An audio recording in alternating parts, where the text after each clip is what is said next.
안녕하세요. 오늘도 사연살롱을 찾아주셔서 감사합니다. 저는 친정엄마와 함께 살면서 딸아이를 키우고 있어요. 집에 여자만 셋이다 보니까 하루 종일 수다 떠는 게 주요 일과지만 그래도 꽤 재미있게 살고 있죠. 가족 구성원을 보고 짐작하셨겠지만 저는 한부모 가정의 가장이에요. 요즘 세상에 이혼이 흠도 아니고 제가 잘못해서 헤어진 것도 아니라 부끄럽진 않아요. 누가 남편은 뭐하냐고 물을 때면 전 숨기지 않고 솔직하게 이혼했다고 말해요. 그런데 가끔은 이혼 사유까지 꼬치꼬치 캐묻는 사람들도 덜어 있어요. 그럴 때면 전 이렇게 말을 하죠. 제가 남자 보는 눈이 없어서요. 남편은 바람둥이의 쓰레기였죠. 그러면 열이면 열 힘들었겠다고 그동안 고생 많았겠다고 말하곤 더 이상은 묻지 않더라고요. 정확한 이혼 사유는 남편의 외도였어요. 지금 생각해도 치가 떨리는 일이죠. 다행히 어느덧 딸이 엄마를 이해할 나이가 되어서 이제는 속상했던 지난날을 딸 앞에서 넋두리하곤 한답니다. 남들이 들으면 자식 앞에서 그게 무슨 추태냐 하겠지만 남편은 저뿐만 아니라 딸아이에게도 상처를 주었죠. 우리 모녀에게 씻을 수 없는 상처가 된 지난날을 털어보려고 사연을 보내게 되었어요. 저는 가난한 집안에서 태어났어요. 3남매의 장녀로요. 가난한 집안의 장녀의 삶이 어떤지는 다들 아실 거예요. 말 그대로 저는 살림 미천이었고요. 그럼에도 늘 희생을 강요받았고요. 학창시절부터 늘 돈에 쪼들려 사시는 부모님을 보며 일찌감치 꿈을 접었어요. 그 대신 돈을 벌어야겠다는 생각을 했죠. 그래서 중학생 때부터 닥치는 대로 아르바이트를 했어요. 고등학교를 졸업하면 바로 취업할 생각이었죠. 그렇게 돈에 집착하게 된 이유는 바로 동생들 때문이었어요. 밑으로 동생이 둘이었던 저는 어떻게든 동생들을 대학에 보내고 싶었거든요. 그래서 꿈도 포기한 채 어른이 될 날만을 기다리고 있었어요. 특성화 고등학교에 진학한 저는 성적이 좋았던 덕에 졸업과 동시에 한 기업에 취직을 할 수 있었어요. 돈 버는 게 쉬운 일은 아니더라고요. 하지만 제 월급이 집안 살림의 보탬이 되었기에 보람은 있었죠. 그런 저를 보며 부모님은 늘 미안해 하셨어요. 그러던 어느 날 저는 한 남자를 만나게 되었어요. 제 나이 23살 때였죠. 직장 상사의 친구였는데 저희 회사에 들렀다가 우연히 저와 마주치게 되었고 그는 초면임에도 불구하고 다짜고짜 제가 마음에 든다며 저녁을 사겠다고 했어요. 솔직히 황당한 상황이었지만 인상도 좋고 훤칠한 외모에 끌려서 저는 승낙을 했죠. 그는 퇴근 시간에 맞춰 회사로 저를 데리러 왔어요. 순간 설레더라고요. 지금까지 가족을 위해 돈을 벌어야 된다는 강박을 가지고 살았던 제겐 남녀 간의 데이트는 딴 세상에서 벌어지는 일인 줄 알았거든요. 장녀예요? 고생이 많았겠네요. 남자는 제게 이런저런 것들을 물었고 제 얘기에 귀 기울여 들어주었어요. 밥을 먹는 내내 화기애애한 분위기 속에서 우린 대화를 이어갔어요. 그리고 헤어지려는 순간 저녁 잘 먹었다고 감사 인사를 하는 제게 남자는 앞으로도 계속 볼 사이인데 무슨 그런 말을 하냐며 자연스럽게 애프터 신청을 하더라고요. 저 역시 그 남자가 마음에 들었던 터라 전화번호를 알려주었고 우린 이후에도 종종 만나게 되었어요. 그렇게 한 달도 안 돼서 우린 정식으로 사귀게 되었고요. 그를 만나는 순간순간이 저에겐 꿈 같은 시간이었어요. 지금껏 책임만 강요받고 살아온 저에게 온전히 믿고 의지할 사람이 생겼으니까요. 이 사람과 함께라면 뭐든 다 할 수 있을 것 같았죠. 하지만 가족들에게는 말하지 않았어요. 왠지 제 처지에 어울리지 않는 호사를 부리는 것 같아 미안했거든요. 그렇게 1년 가까이 시간이 흘렀고 전 24살이 되었어요. 어느 날 업무 중에 몸이 좀 이상하다는 걸 느꼈어요. 평소와 달리 몸이 나른하고 졸음이 몰려오더라고요. 그때까지만 해도 대수롭지 않게 그저 감기 기운이 아닐까 생각했었죠. 그런데 문득 달력을 보고는 심장이 덜컥 내려앉는 것 같았어요. 생리 예정일이 한참 지나 있었던 거예요. 저는 애써 피곤해서 그런 걸 거라고 믿고 싶었지만 그런 불안한 마음은 가시지 않았죠. 결국 약국으로 가서 임신 테스트기를 사들고 나왔어요. 그리고 회사 화장실에서 테스트를 했죠. 선이 나타나기 전까지 얼마나 심장이 쿵쾅거리던지. 그리고 마침내 붉은 선이 떠올랐어요. 2줄이었죠. 임신을 한 거예요. 그 순간 눈앞이 캄캄하더라고요. 남친이 임신 사실을 듣고 어떤 반응을 보일지 몰랐으니까요. 아이 먼저 가졌다고 하면 나를 버리고 떠나는 거 아닐까?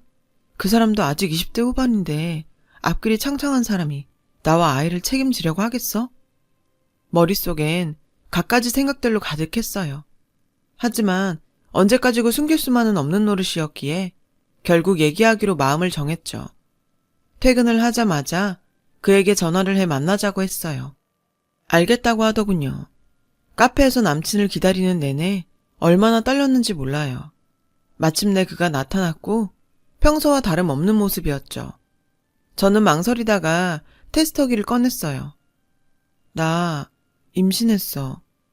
전 폭탄 같은 말을 던져놓곤 불안한 표정으로 남친을 바라봤어요.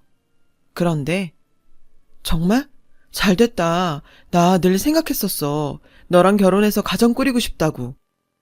제 걱정과는 다르게 남친이 엄청 기뻐하더라고요. 정말 다행이었죠. 덕분에 조금은 안심이 됐거든요. 남친은 모든 걸 다 자기한테 맡기라고 했어요. 걱정은 됐지만 그러기로 했죠. 그날 이후 모든 일이 일사천리로 진행되었어요. 물론 저희 부모님은 뒤집어지셨죠.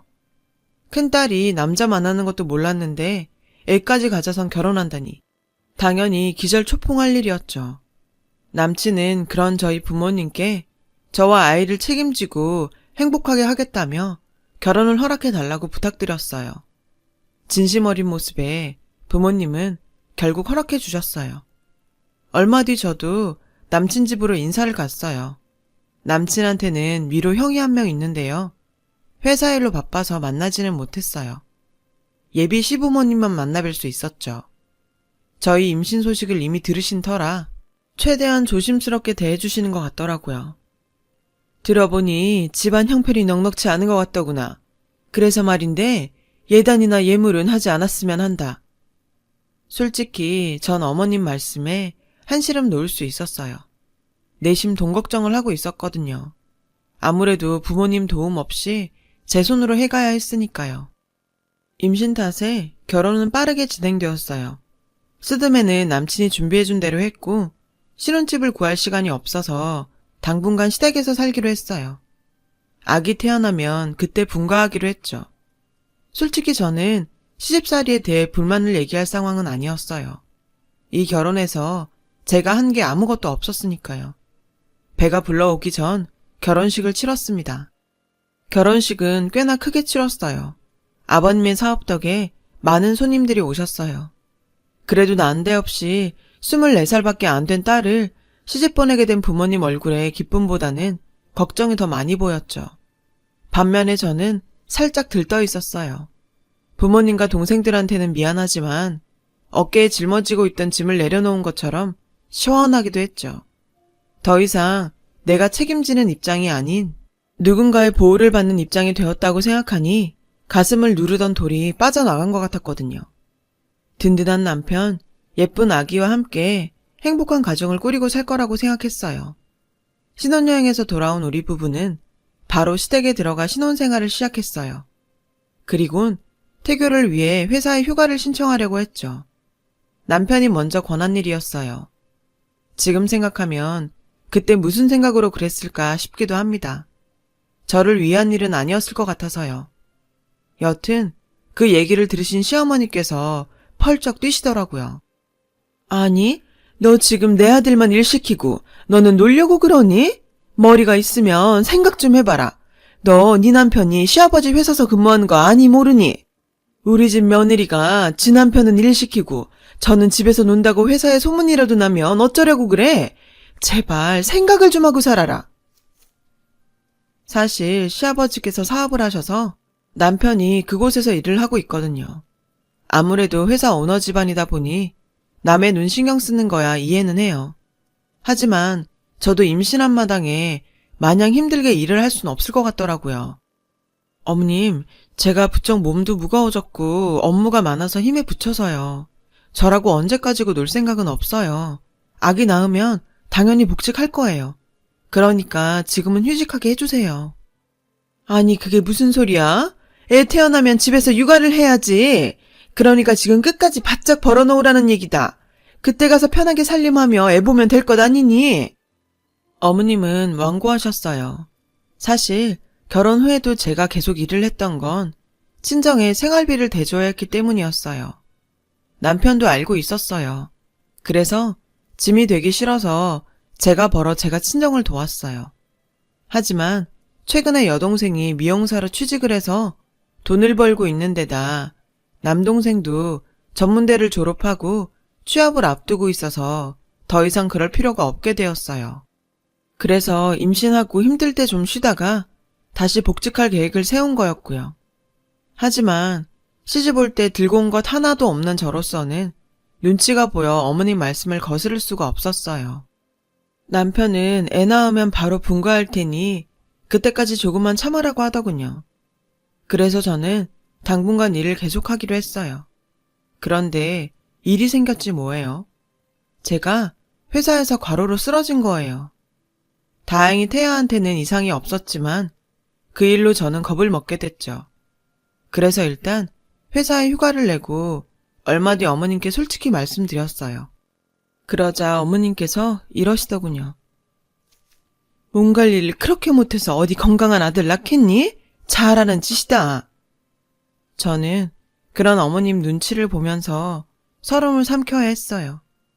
그날부터 저는 주부 아닌 주부가 되어 할 일 없이 집에만 있게 되었어요. 물론 나름 태교라고 동료도 들려주고 책도 읽어주려고 했지만 그것도 마음대로 할 수가 없었거든요. 바로 어머님 때문이었죠. 제가 휴직을 하자마자 어머님은 기다렸다는 듯이 저를 잡기 시작했어요. 얘, 좀 일찍 일어나라. 너 그렇게 잠만 자면 애가 나중에 게을러져. 너 시아버지 아침 식사는 준비했니? 저기 방에 먼지 좀 닦아라. 누가 치워줄 때까지 기다리지 말고 네가 좀 해. 하루 종일 잔소리를 하시며 온갖 집안일을 다 시키셨죠. 제 딴엔 한다고 하는데도 꼭 트집을 잡아 잔소리를 하고 다 해놓은 일을 다시 하게 하셨어요. 이럴 거면 차라리 휴가 취소하고 회사나 나갈까 싶을 정도로 힘든 나날이었어요. 그래도 뱃속의 아기를 생각하면서 꾹 참았죠. 그나마 아기 생각에 버틸 수 있었는지 몰라요. 남편은 바쁘다는 이유로 산부인과도 한번 같이 가주지 않았고 결혼하고 한 달 후부터는 퇴근도 늦어서 얼굴만 겨우 보고 자는 게 다였죠. 그래도 남편 덕분에 아기는 나처럼 가난한 집에서 태어나지 않아 다행이라는 생각으로 모든 걸 참고 넘겼어요. 그리고 드디어 10달 뒤 사랑하는 제 딸이 세상에 나왔어요. 아기와 처음 마주한 순간 눈물이 왈칵 쏟아질 정도로 예쁘고 사랑스러웠어요. 그러나 시댁 식구들에게는 아니었나 봐요. 아기를 낳고 병실에 누워있는데 밖에서 어머님 말소리가 들렸죠. 가진 것도 없는 걸 받아줬더니 아들도 못 낳고 딸을 낳아? 저는 그 말을 듣는 순간 가슴이 철렁 내려앉았어요. 은근히 아들을 바라시는 것 같다며 남편이 일단 아들이라고 하자 했었거든요. 저는 요즘 세상에 그렇게까지 하시는 부모가 어디 있겠냐며 솔직히 말씀을 드렸지만 제 말은 콧등으로도 안 들으셨어요. 그냥 아들 말이라 믿으셨나 봐요. 그 후 친정에서 몸조리한다고 3주 정도 있었는데 집에 돌아와 보니 저를 보는 어머님 눈빛이 완전히 바뀌어 있더군요. 그리고 그 다음 날부터 지금껏 본 적 없는 새로운 세상이 시작됐어요. 말로만 듣던 진짜 시월드였죠. 어머님은 노골적으로 저기를 드러내며 저와 딸을 구박하셨어요. 은근히가 아니라 정말 아들 타령이었어요. 기집애를 뒀다 어디다 써? 얼른 키워서 시집이나 보내버려야지. 기집애를 유치원에 보내서 뭐해? 어차피 출가외인 될걸 대충 가르칠 것만 가르치면 되지. 한마디 한마디가 비수 같았어요. 전 아기가 들을까 손으로 딸아이 귀를 감싸곤 마음으로 울었어요.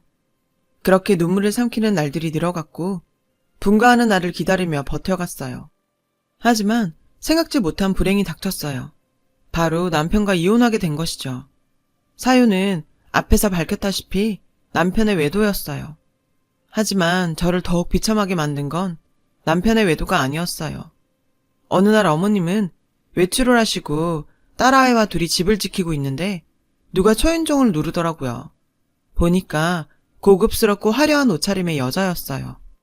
제가 누구냐고 물었더니 이희진 씨 만나러 왔어요. 글쎄, 저를 만나러 왔다지 뭐예요.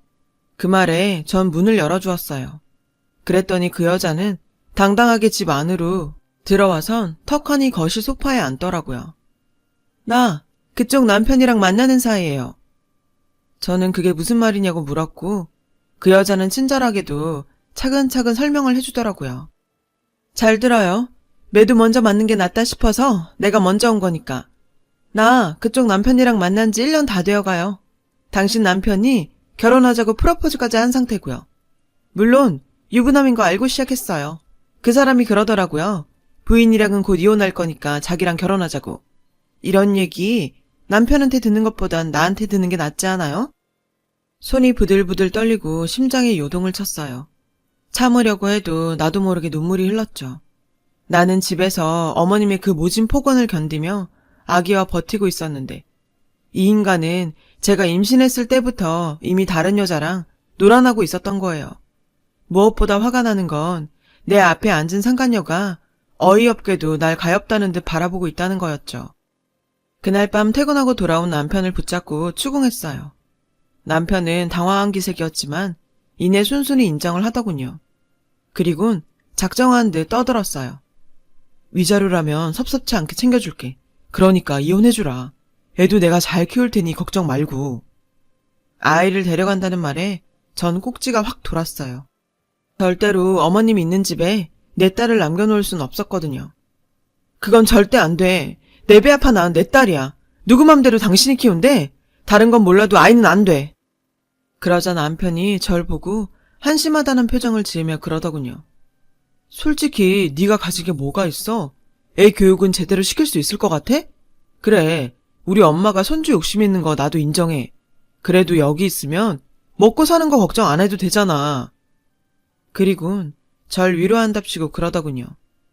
걔 좋은 여자야. 겉모습이 화려해서 그렇지 착하고 아이도 잘 돌본다고. 우리 애도 자기 딸처럼 돌봐주겠다고 이미 약속까지 했어. 기가 막히고 어이가 없어서 저는 소리를 질렀어요. 미친 소리 하지 마. 내 딸 절대 못 줘. 그러자 남편은 며칠 뒤 보란듯이 이혼 소장을 제게 보냈어요. 저는 법원을 들락거리며 양육권을 얻기 위해 최선을 다했어요. 하지만 남편에 비해 경제력이 없었던 저는 양육권을 뺏기고 말았어요. 그렇게 저는 위자료만 받고 이혼을 하게 되었어요. 딸아이 첫 돌도 치르지 못한 시점이었죠.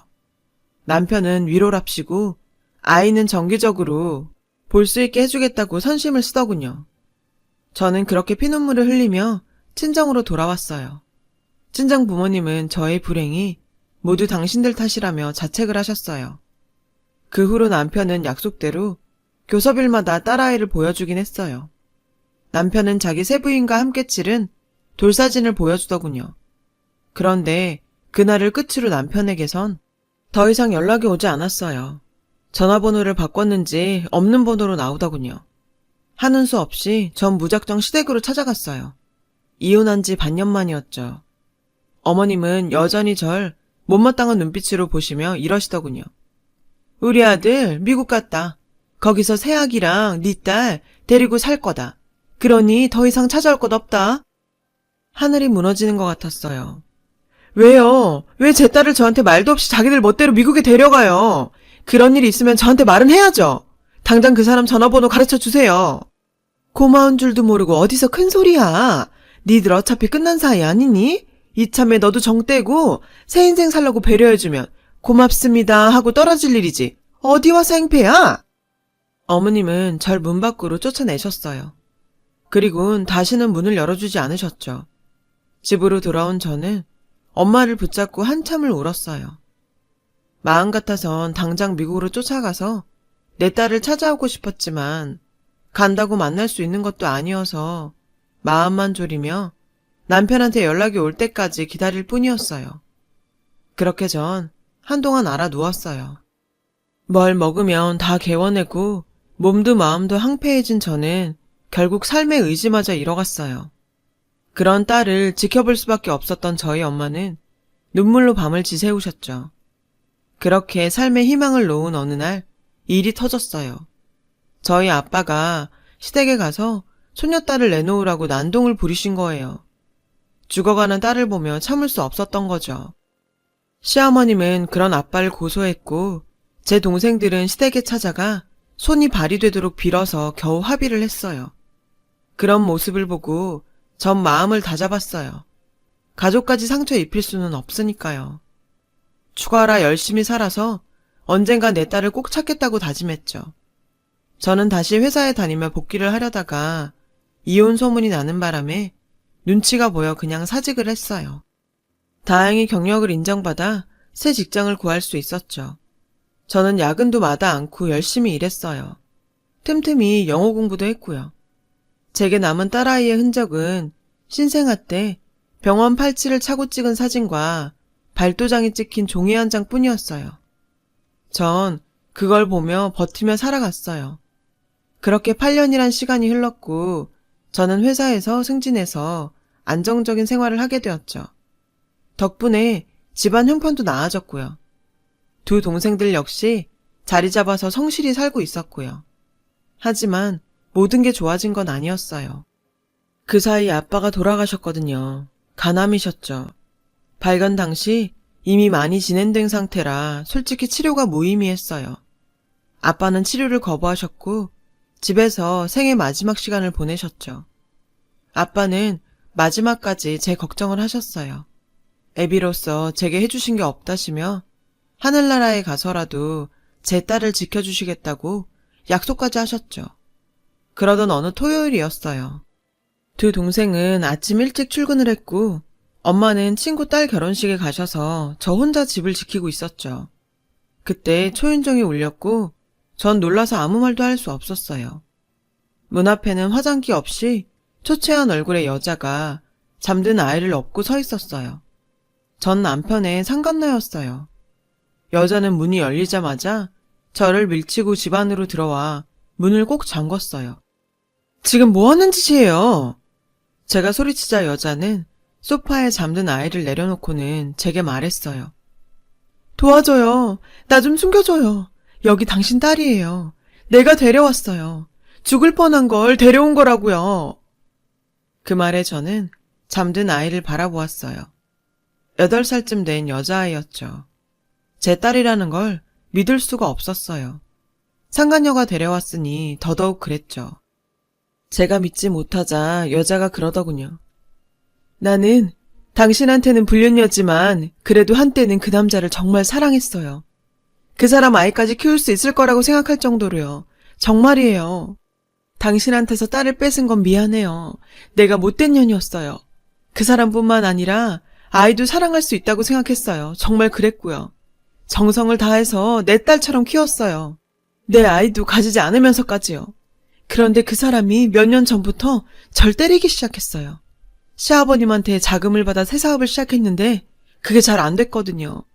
아버님이 지원을 끊으시자 남편은 술에 빠져 지냈고 그때부터 변했어요. 그 사람 손에 무언가 들렸는데 번쩍이는 게 무기인 것처럼 보였어요. 그게 진짜 총인지 아닌지는 모르겠지만 그 순간 언제고 이 사람 손에 죽을지도 모르겠다는 생각이 들더군요. 당신한테 죄를 지어서 벌 받는 게 아닌가 생각했어요. 전 그렇다 쳐도 이러다 애까지 어떻게 될까봐 그 길로 그 사람 몰래 한국으로 도망왔어요. 그 여자의 얘기에 전 충격을 받았어요. 제가 알던 남편이 맞나 싶더군요. 아무리 저와는 안 좋게 헤어졌다지만 사람을 때리고 무기까지 들 정도의 인간 말종이라니. 그런 인간과 내 딸이 한 공간에서 숨쉬고 살았다고 생각하니 아찔했어요. 세상 모르고 잠들어 있는 아이를 보니 너무 가여워서 전 잠든 아이를 끌어안고 펑펑 울었어요. 상황적으로는 이 여자한테 고마워해야 하지만 그래도 앙금을 지을 수는 없었어요. 그런 제 마음을 눈치챘는지 여자가 그러더군요. 이런다고 지난날 당신한테 저지른 일들을 용서받을 수 없다는 거 알아요. 용서받으려고 한 일도 아니고요. 사실 저 우리 집에서도 내쳐졌어요. 부모님은 유부남과 노란한 딸이 용서가 안 되셨나 봐요. 그럴 만도 하죠. 이번에 한국 와서도 찾아가 봤지만 이혼하기 전엔 절대 못 받아주시겠대요. 저라고 이혼 안 하고 싶겠어요? 누구보다도 원한다고요. 여자는 감정이 복받치는지 잠시 말을 잇지 못했어요. 잠시 뒤 여자는 제게 쇼핑백 하나를 내밀었어요. 맞을 때 찍어둔 동영상이에요. 맞은 상처를 찍어둔 사진도 있고요. 그거면 친권과 양육권 받아낼 수 있을 거예요. 사랑스러운 아이예요. 눈에 넣어도 아프지 않을 만큼. 그동안 미안했어요. 여자는 울먹이며 무릎을 꿇었어요. 전 가만히 보다가 여자의 손을 잡았어요. 우리가 비록 악연으로 만났지만 이제는 다 잊고 살아요. 내 딸 잘 키워줘서 고마워요. 그렇게 저와 여자는 서로의 상처를 위로하고 위로받았어요. 둘 다 남자 잘못 만난 죄로 악연을 맺었지만 딸아이로 인해 우린 화해할 수 있었죠. 전 여자한테 그 사람과 정리되면 언제 얼굴 한번 보자고 연락하라고 했어요. 여자는 그러겠다고 하더군요. 그렇게 여자는 자리에서 일어났고 현관문을 나설 때까지도 아이에게서 눈을 떼지 못했어요. 두 눈에는 눈물이 가득 고여 있었죠. 그 모습에 그동안 이 여자가 내 딸을 얼마나 사랑해 주었는지 알 수 있었어요. 그래서 더욱 안심이 되더라고요. 그날 이후 모든 게 쏜살처럼 지나갔어요. 깨어난 아이는 엄마를 찾았고 저는 내가 진짜 엄마고 앞으로 같이 살아야 한다는 걸 알리느라 고생을 했죠. 여자는 아이의 적응을 위해 종종 찾아와 도움을 주었어요. 딸아이가 저를 받아들이기까지는 시간이 꽤 걸렸어요. 다행히도 아이는 어른스럽게 받아들였죠. 그리고 얼마 뒤 전 남편이 한국으로 돌아왔어요. 그리고 본격적으로 그 여자와의 이혼 소송이 시작됐고 동시에 저와의 친권과 양육권 싸움도 시작됐어요. 여자가 가져다둔 증거들로 인해 구현전과는 확연히 다른 상황이 전개됐죠. 남편은 결격 사유가 많아진 반면 저는 이전에 비해 경제력도 상당히 상승했고 아이를 키우기에 적합한 환경을 갖추고 있었으니까요. 결국 친권, 양육권은 제게로 넘어왔어요. 그 여자 역시 이혼을 했습니다. 전 남편의 잘못이 인정되어 엄청난 위자료를 받을 수 있게 됐죠. 여자를 통해 듣기론 전 남편은 시댁에서 쫓겨나 생활고에 시달린다고 하더군요. 여자는 현재 미국에 거주하고 있는데 요즘에도 자주 연락을 주고받고 있어요. 비록 본처와 상간녀로 만났지만 지금은 언니 동생하며 지내고 있죠. 그리고 딸아이가 중학교에 들어가던 해 저는 이 모든 상황을 얘기해 주었어요. 그동안 내심 두 엄마 사이에 뭔가 일이 있었다는 걸 눈치채고 있던 딸은 말없이 저를 꼭 안아주더라고요. 자신도 많이 힘들었을 텐데 말이에요. 딸아이는 현재 누구보다 밝고 명랑하게 자라고 있어요. 언젠가 전 남편이 연락을 해서는 딸아이를 보게 해달라고 했지만 딸애가 거절하더라고요. 시어머니한테도 마찬가지였죠. 그래도 아빠랑 할머니인데 한 번은 만나보는 게 어떻겠냐고 했지만 딸애는 완강했어요. 그래서 그날 이후로 남편과 시댁에서 연락이 오면 저도 강경하게 안 된다고 거절을 했고요. 확실히 나이가 드니 깡도 늘더라고요. 예전엔 시어머니 목소리만 들어도 주눅이 들었었는데 이젠 옆집 개 짖는 소리로 들리니 말이에요. 10년 고통 끝에 저는 봄날을 맞았어요. 사랑하는 딸아이와 함께 내 힘으로 이룩한 안정된 가정에서 말이죠. 앞으로도 전 열심히 살아갈 거예요. 사랑하는 내 딸한테 부끄러운 부모가 되지 않기 위해서요. 지금까지 제 사연을 들어주셔서 감사드려요. 여러분의 가정도 따뜻한 봄날 맞으시길 바래요. 여러분, 사연 댓글에 응원과 현명한 조언 부탁드려요. 좋아요와 구독은 저에게 큰 힘이 됩니다. 오늘도 좋은 일 가득하세요.